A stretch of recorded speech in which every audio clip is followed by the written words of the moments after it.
Folks, if you fish for catfish, the most important piece of equipment you can have is your hook. After all, the hook is what literally connects you to the fish. You don't have to stroll too far down the aisle at your local tackle shop to see just how many hooks are out there and how confusing those options can be. In this video, I'm going to discuss 5 mistakes that anglers make when using hooks for catfish.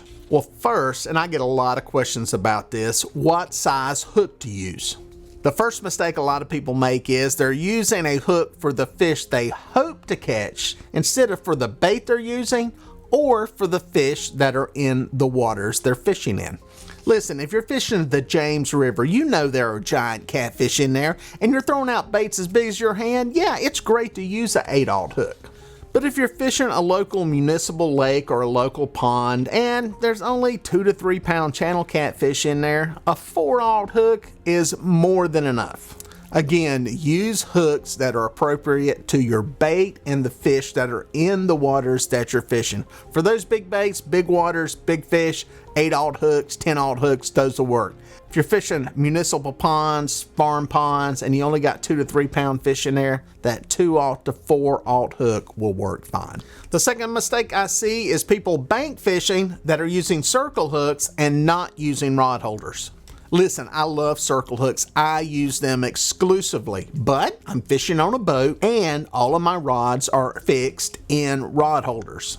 If you're fishing on the bank and you've got your rods laying loosely across a tackle box, a chair, or a bucket, you're gonna be better off using a J-hook. The reason for that is a circle hook relies on the resistance of the rod to set the hook.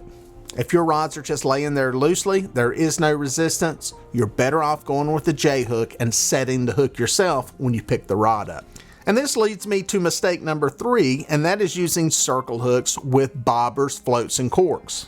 Generally speaking, bobbers, corks, and floats don't give enough resistance to set a circle hook effectively.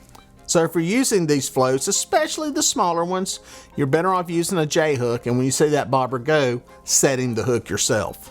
Now, the one caveat that I spoke about is larger floats, larger bobbers. The ones made by Patriot Custom Floats are a good example. They are large, they are heavy, and they provide a lot of resistance, and these will work fine when using circle hooks. The fourth mistake I see anglers making is not replacing hooks often enough. Heck, I'm guilty of doing that.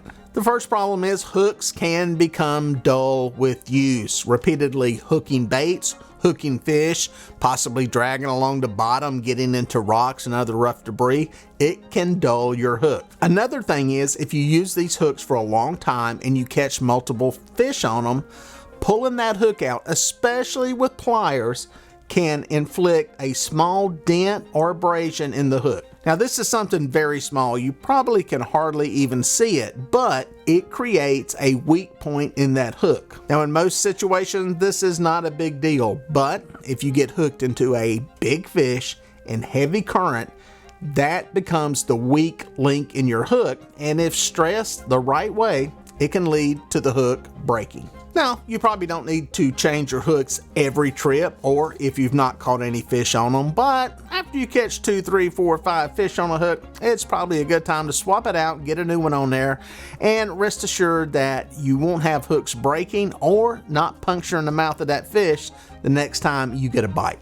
The fifth mistake I see people making is using the wrong knots on the hooks that they're using. If you are using an octopus hook, now an octopus hook is any hook that has a bent eye on it. This can be a J hook or a circle hook.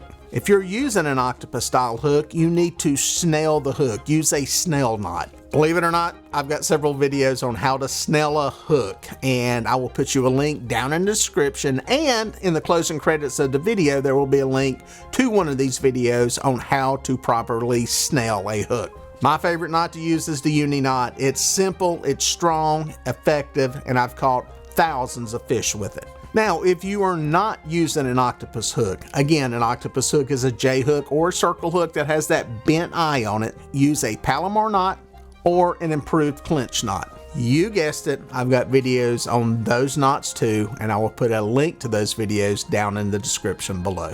Now, all of these suggestions come from not only years on the water fishing, but they come from you guys. You leave comments in the comment section, and eventually I get around to answering them, hopefully in a video like this that can help everyone.